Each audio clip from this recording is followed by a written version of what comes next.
Your next promotion is within your control, and this podcast shows you how to get there. Welcome to episode number 111. In today's episode, I'm getting really raw and vulnerable with you and starting out a 3-part podcast series on things that I am really terrible at. And I'm going to be showing you how I am working through some of these executive level essentials and really my own practice through elevating my leadership and having more success as a result. So this first episode is going to be all about boundary setting, and I'll be walking you through how I'm learning how, as a leader, to set better boundaries and having more success as a result. Let's get started. Welcome to Maximize Your Career with Stacy Mayer, a podcast about achieving your career goals while also being yourself.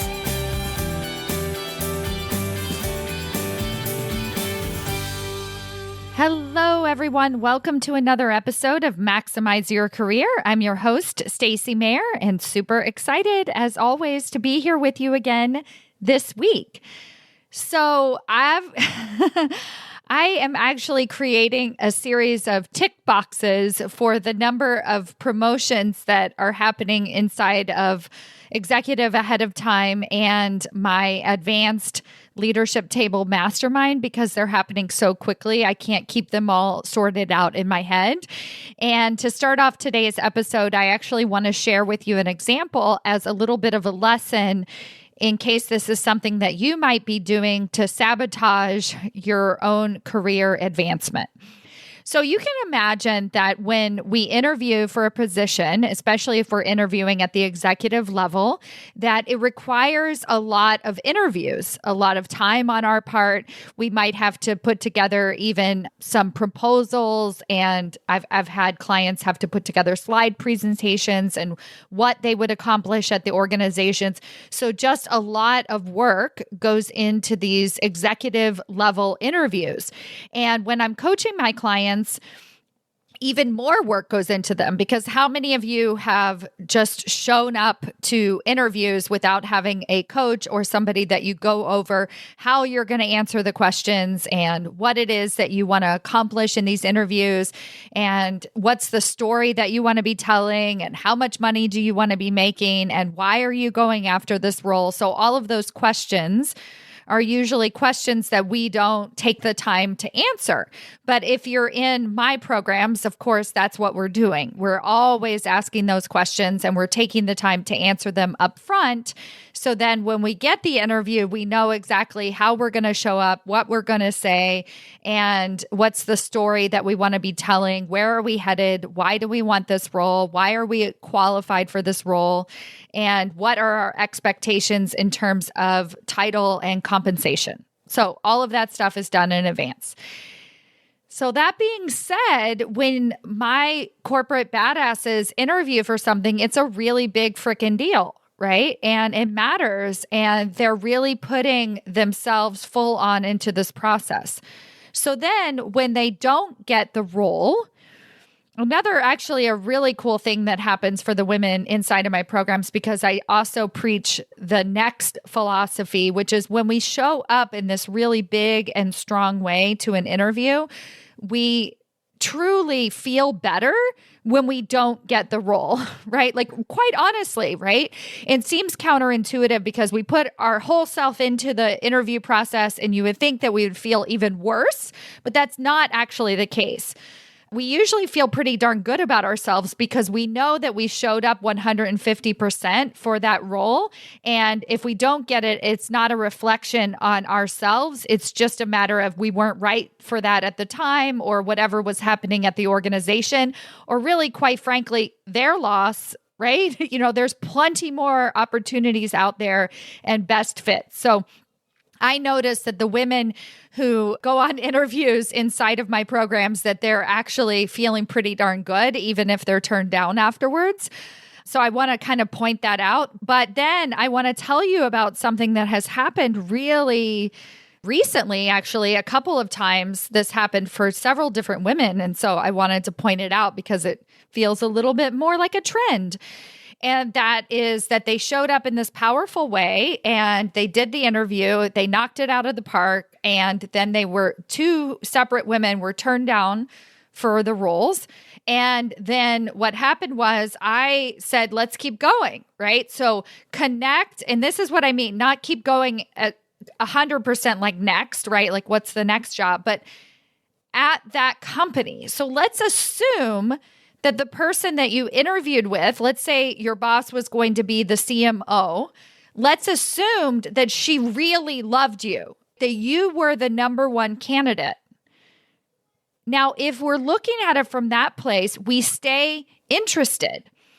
The other thing is that through the interview process, you got yourself all psyched up as this being the best opportunity ever, as this is the best company ever. I want to work for them. I appreciate their values. And we weren't making that stuff up. It was real. This was your number one choice. And so if it really is your number one choice, let the CMO know that. Continue that relationship with her on LinkedIn or wherever via email. Make sure you stay connected. No hard feelings. So when you can interview and walk away at the end of the day with the no hard feelings attitude, then you're willing to stay connected because that person is an amazing asset to the rest of your career. You spent all of this time and energy and focus on them. So you're going to continue building that relationship. So I coached both of these women to do that, of course. And it was actually quite simple. It was just shoot a message to the person, right? And then we crafted what that message would be. And we worked on how it would sound and what it was that you were going to say. But it's a one-time thing. And then we move on and we interview elsewhere. So both of these women, now, long story short, they came back and offered them the role several months later. Do you hear what I'm saying? People don't work out. We make poor hiring decisions all the time. So maintain these excellent relationships because you never know what's going to happen. So now they've been offered the role, but they have an advantage. It's almost better that they didn't get offered the role the first time because now they have a leg up in terms of negotiation.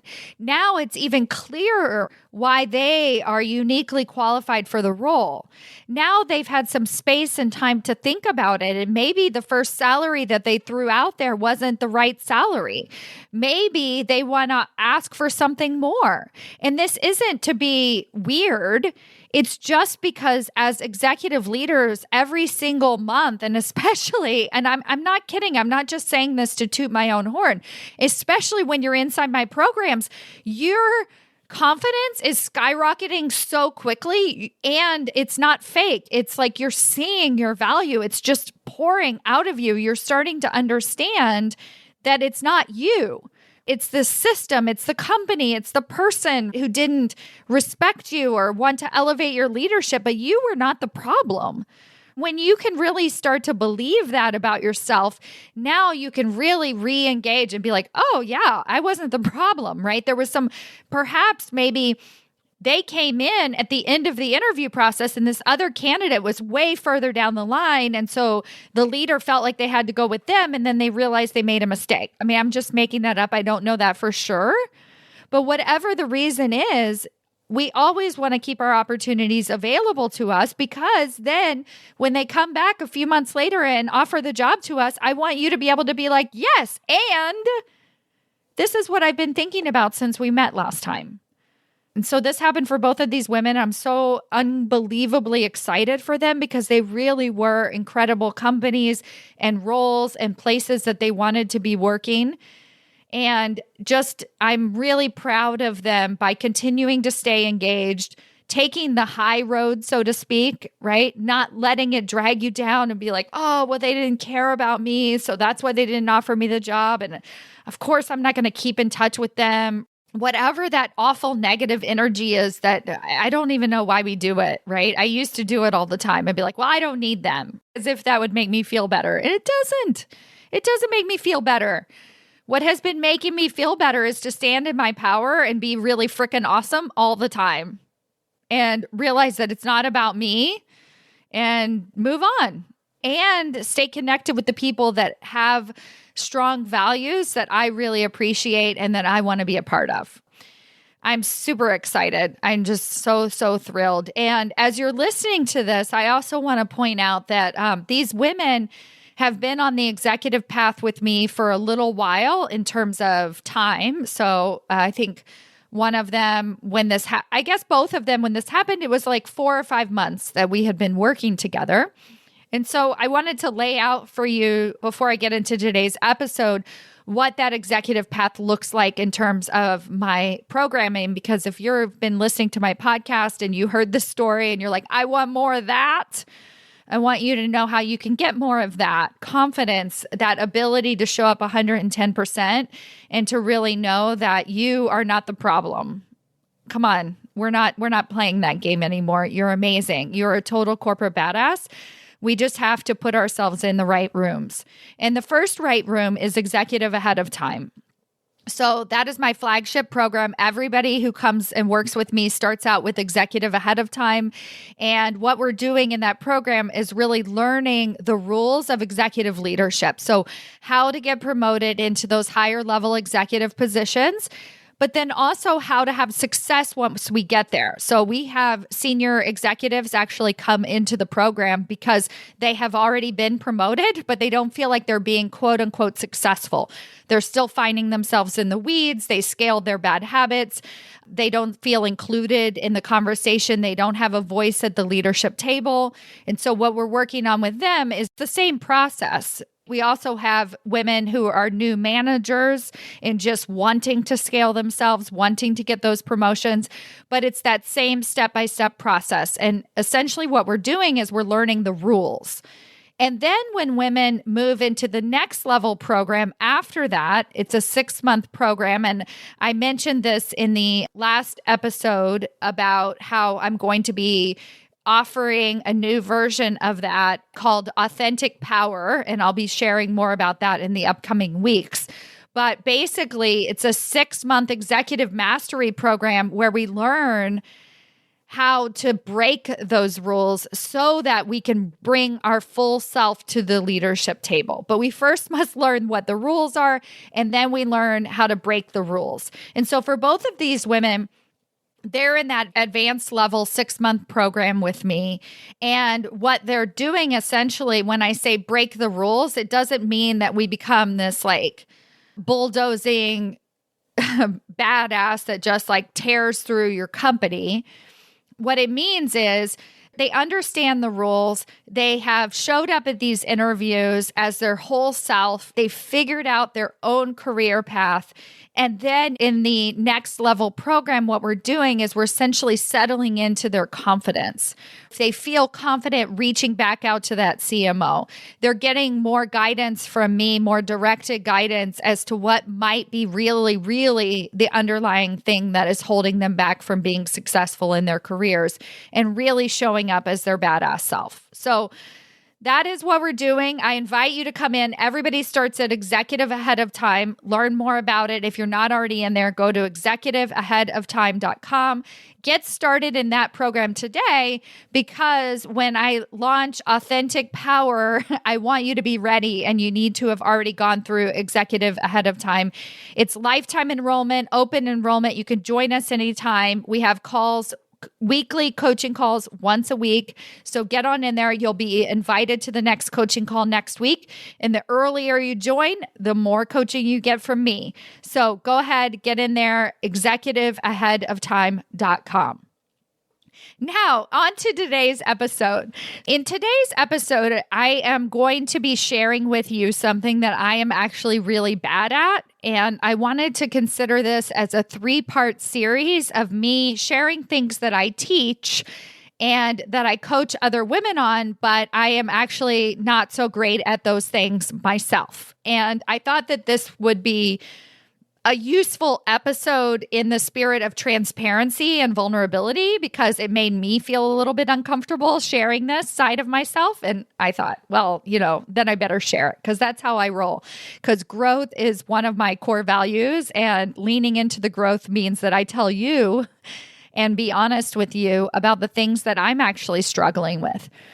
And so then you could say, well, if you're really bad at it, why are you teaching us? And the reason is because we always know a little bit more than somebody else, right? I have a process that I've been working on to overcome certain challenges that I have had my whole career. And I actively work on those things. And so I do use certain tools to work on different aspects of my personality and things that don't actually help me succeed in life. And I work on them a lot. So why not share my process and what I'm doing? And also, I want you to realize that getting promoted into executive leadership is not a you have to be perfect process. You're going to get promoted before you're ready, before it's perfect, not at the perfect time. And so you're going to have to rely on the fact that you are a work in progress. We're all works in progress. But if we understand that, then we can really step into our corporate badass self. Our corporate badass self is not perfect. Our corporate badass self is incredibly vulnerable, doesn't always have the answers. But our corporate badass self has core values and the ability to go out and find those answers and the willingness to work harder and to do things that sometimes feel uncomfortable. So there's a couple of things that come to mind as I start to share this 3-part series with you. The first thing that I'm really, really bad at is setting boundaries. The second thing that I'm really, really bad at is making lists. And I'll figure out how to title that episode next week. Maybe it's a little better than I'm really bad at making lists episode number. So we'll see. And the third thing that I'm really bad at is managing my emotions. And I teach a whole module on this inside of Executive Ahead of Time because it has been my life's work to learn how to manage my emotions. I'm an incredibly emotional person, and I will never, I don't think I'll ever get to the peak where I come out the other side, where all of a sudden I feel like I'm a master of my emotions. So I have a lot to share there. But today's episode, I'm going to start with boundary setting. So I am really bad at setting boundaries, like terrible at setting boundaries. And when I look back at my life, this is a great example of setting boundaries that gone awry, is that my brother was a younger brother, but he was very, very good at pushing my buttons and picking on me. And so I didn't set boundaries with him. I mean, I don't even know what they would have looked like. And so he would pick on me and he would pick on me and I would take it and I would take it and I would take it. And then I remember I would take it all in, and then all of a sudden I would blow my top, right? Like I would just be like, stop it, I can't take it anymore. And I would hurt him, like actually hurt him. I don't think I broke any bones or anything, but it's like this sort of holding it all in thing that we do as women, where we just kind of take it and take it and take it, and we don't speak up and we don't share, and we're not able to talk about what we need and what our needs are. And for me, it's like I can't even identify what my needs are. And I'm like, well, I don't even know what I want, right? So please, my friends, if you're listening to this and this is you, know that I get it. I'm not over here to preach. I'm not over here to tell you I'm better than you. I am not at all. I'm terrible. I'm terrible at setting boundaries. I don't want to do that. I don't want to hold and take in stuff. I don't want to hold everybody else's problems, my own problems, hate life, and then all of a sudden just explode. Like that is not me at all. And I don't want to ever do that again. So that's the first piece of boundary setting that I was like, yeah, that doesn't seem healthy. So it always starts with noticing, right? You're like, I don't know if this is the healthiest way to be at work. And because we're so good at hiding our emotions and what's actually happening for us, we usually don't even blow up. We might blow up at our spouse at home, but not at our boss, right? I mean, sometimes it does. Sometimes you do blow up at work, and that sucks really bad. But we usually take it out on people who love us the most because we won't get fired that way. All right, so that is the first piece that I want to point out about how terrible I am. I've always known that this was something that I quote unquote should work at. But as I started to really become a corporate badass and start to own the work that I am meant to do at that executive level. So that is some pretty hardcore stuff that we're doing once we become those executive leaders that really have that voice, that are really pushing decisions at our organization. And my desire to be successful became stronger than my desire to have crappy boundaries, if that makes sense. So I want to repeat that again. So my desire to have a voice at the table, to have the work that I'm doing really matter in the world, became more powerful than my desire to hold on to being bad at boundary setting. And I also realized that being bad at boundary setting erodes trust with executive leadership. It erodes trust with everyone around us. So for you, I want you to really think about that, okay? I'm going to give you another example of a woman inside of Executive Ahead of Time who completely destroyed trust with her boss because she had terrible boundaries. So she is somebody who does it all herself, works really hard, takes it all in. She just pushes through, works longer hours to get it done, right? So that might be you. And there was a project, and she knew pretty early on that she wasn't going to be able to do it all herself, but she didn't really feel inspired to talk to her boss about it early on when it actually could have been solved with her boss's help. And so instead, she just did her typical, I'm going to keep doing it all myself. I'm going to keep focusing on what I can control. I'm going to keep pushing through, working long hours and go, go, go, go, go. And she did not include her boss. And then about 2 days before deadline, she included her boss. But it was that sort of explosion that I talked about, which was, I can't do this. I can't handle this. I need your help. You need to help me, right? So this like that not great side of, where we just hold it all in and we wait too long and then we just explode it out. And then her boss just looks at her and is like, what are you even talking about? And then, of course, her boss steps in, saves the day, takes the stuff from her and says, okay, I will help you, but I want you to know, I wish you had come to me sooner.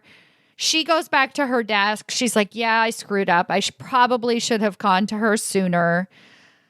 And she's still busy, right? She still has all of these things to do. So now she's delegated some of the work to her boss. Her boss is saving the day. But here is this is just a terrible story, but it's a terrible story that happens all of the time. You have done this before. I guarantee you have done this before. You have to realize that now her boss, you could say, well, her boss sees her as somebody who's not competent and can't actually get the work done. But worse, really worse, her boss does not see her as an executive leader at all. Because what does an executive leader do? An executive leader understands their shortcomings, but in a way where they ask for help early and often. They're not going to let something get that far down the line. It is the responsibility of us as executive leaders to figure this stuff out.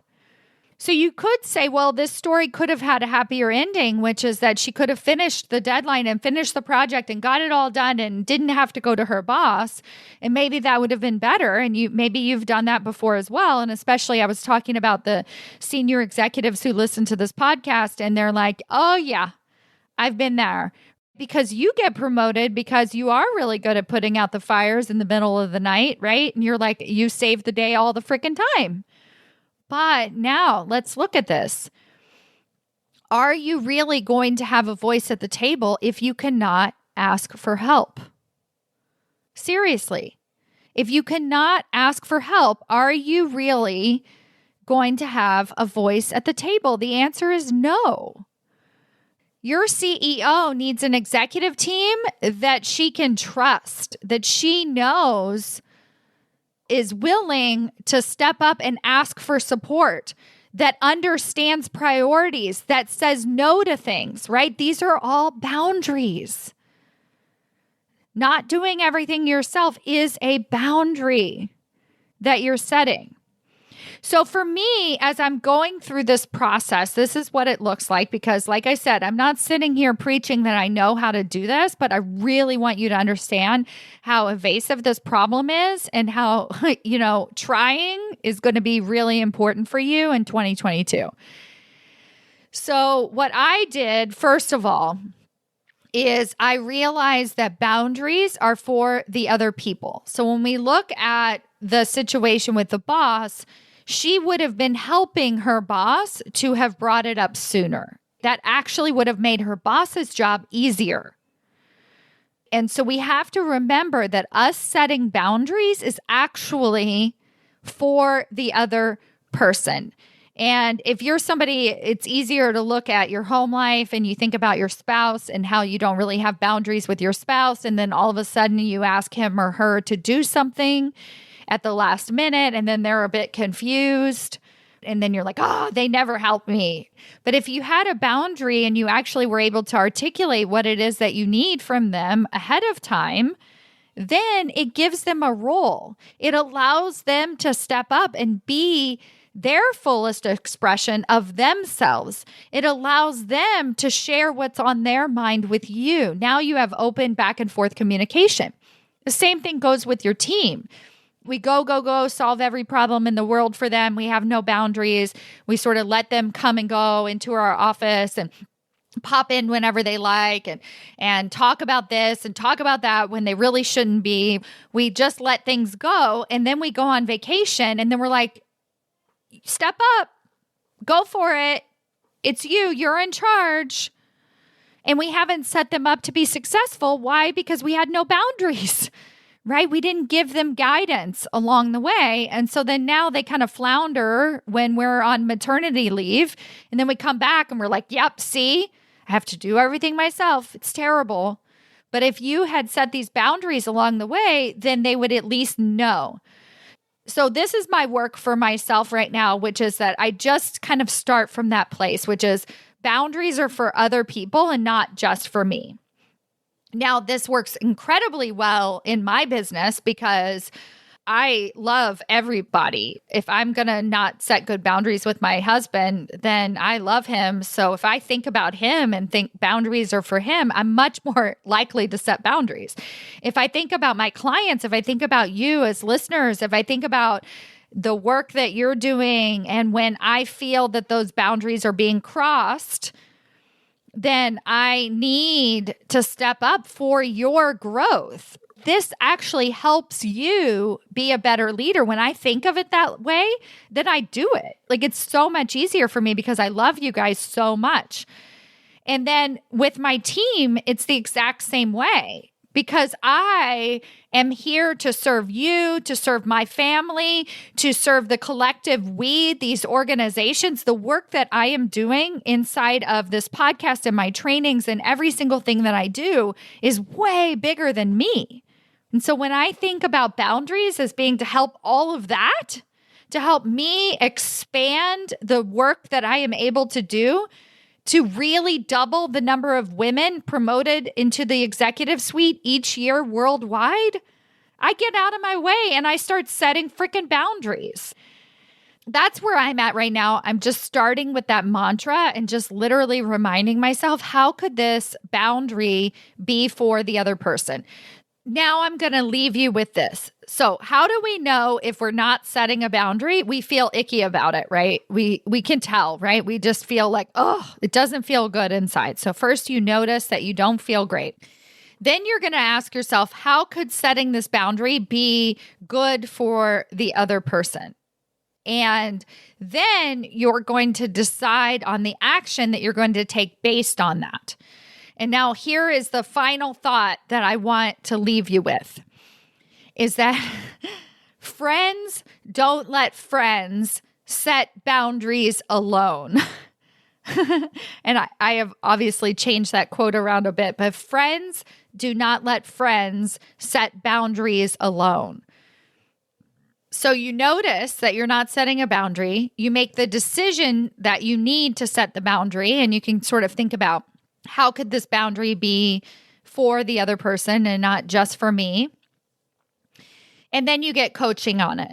And I really want to stress that third part, because I think as women that we're still going to wait a little bit too long to set the boundary, or we've got so much pent up energy surrounding the boundary by the time we actually are going to say something that we might not set the boundary in the best possible light. And so inside of Executive Ahead of Time, I offer weekly coaching for all of the women. And sometimes it'll be like, I want to say this to my boss. I want to send this email to my boss. I want to say something at work.